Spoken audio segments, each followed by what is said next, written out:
Do you need a hand? If I asked this to you, would your heart start beating? Would your palms start sweating? Would you know what to say? Well, never fear. Today, I'm going to help you reply to this question and many others. Today, you are going to practice speaking with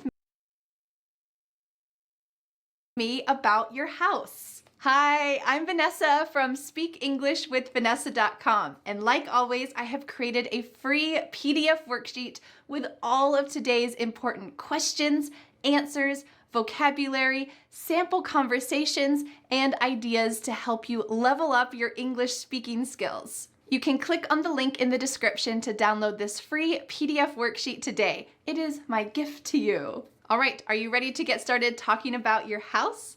The first category is questions and answers about chores.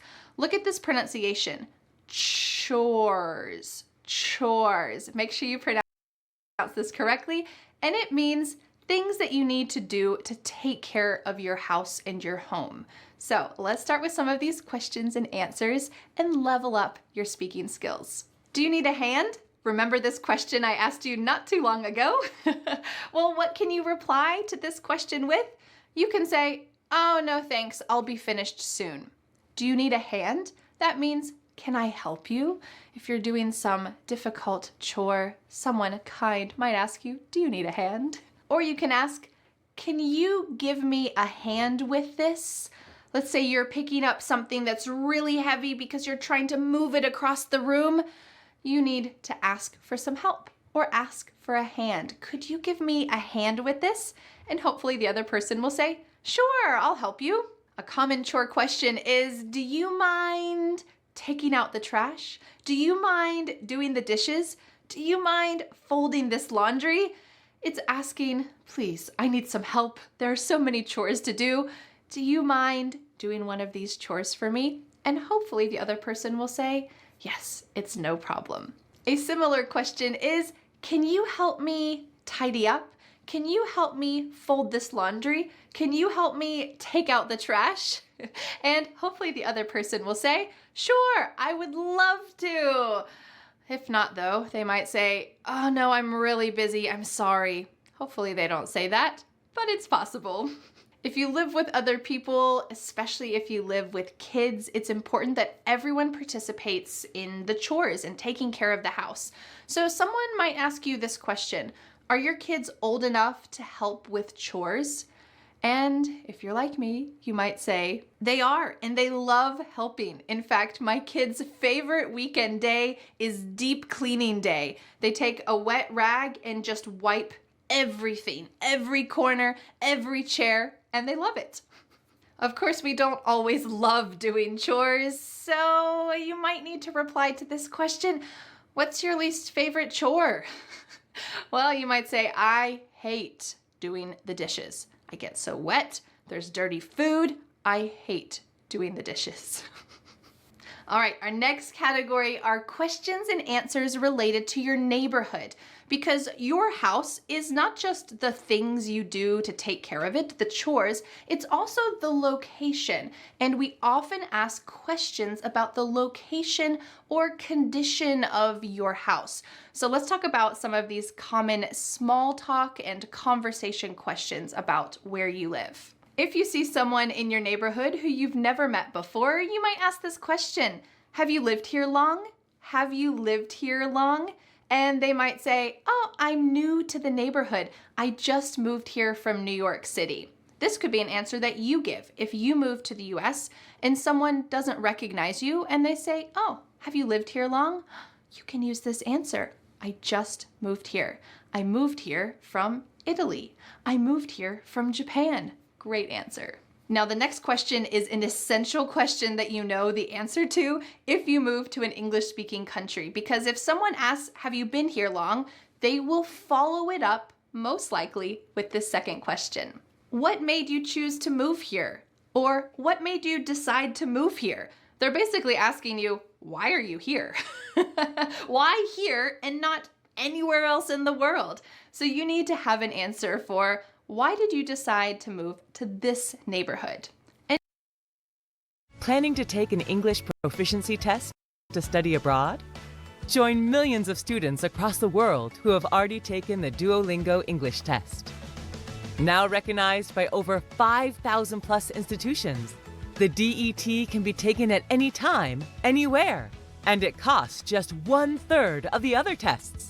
Certify your English today with the Duolingo English test.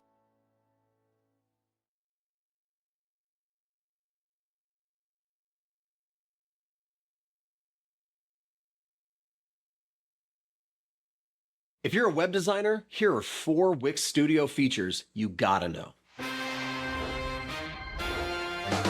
So first on the list, Section Grid.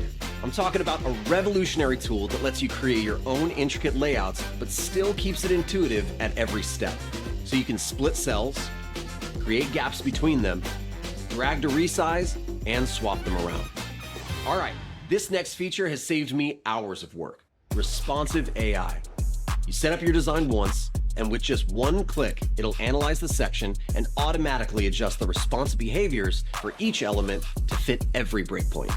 Another huge time saver, no-code animations.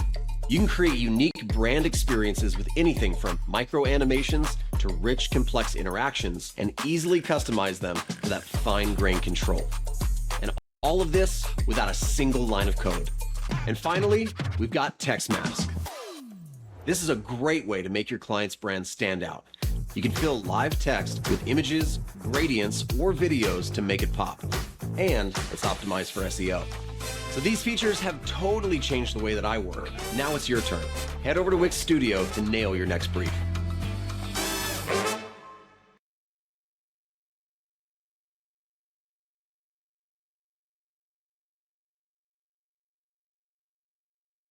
And you might say, I got a remote job that let me live anywhere in the world, and I've always dreamed of living in the US, and this seems like a nice place. Now, if you've just moved to a new neighborhood, you might want to ask that other person some questions about the place that you just moved. So you could ask them, what's the best thing about this neighborhood? This is a great question. You might learn about a hidden coffee shop or a great little park to go to. They might say this, I love that every Saturday there's free concerts in the park. You should come. Wouldn't that be great? You'd have an instant friend. And another question you could ask when you move to a neighborhood is, are there any other neighborhoods that I should check out? Maybe other cute walking areas or places to kind of get to know the local culture. And they might say, oh yeah, there's a neighborhood north of town that's great to walk through. And you're getting some recommendations about things that you should do in your new town.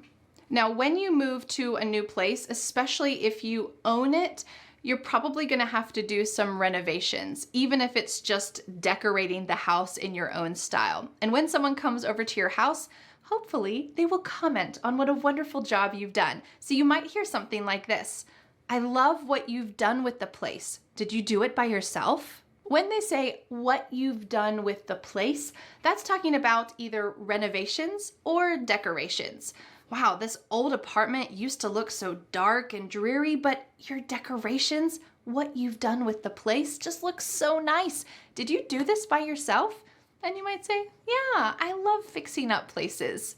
Cool. And to follow up that, your friend might say, wow, that's impressive. Was it a lot of work? And if you have really fixed your home, especially if you've had to do some major renovations, you can use this great expression. Yes, this house was a fixer-upper, but I loved redecorating it and renovating it. A fixer-upper means it's a house that has a good foundation, it's a nice house, but there is a lot of work that needs to be done to make it livable.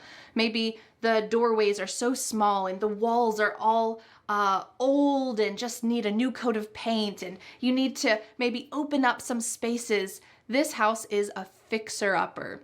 But you know what? It's probably less expensive, and it means that you get to design it in the way that you like.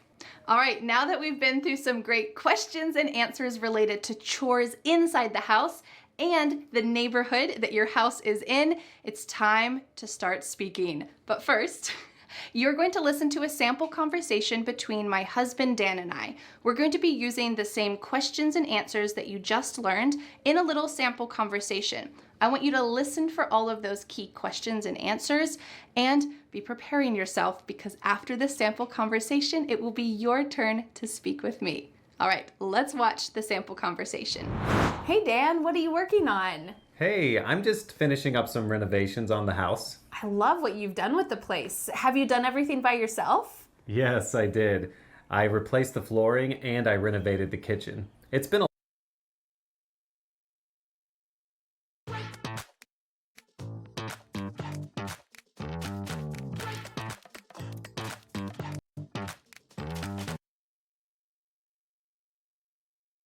been a lot of work, but it's been worth it. Yeah, it looks great. So what made you decide to move to this neighborhood?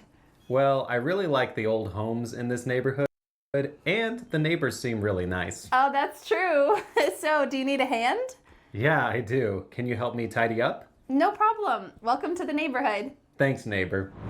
All right, how did you enjoy that sample conversation? Now it is your turn to speak. I'm going to be asking you some questions and then pausing.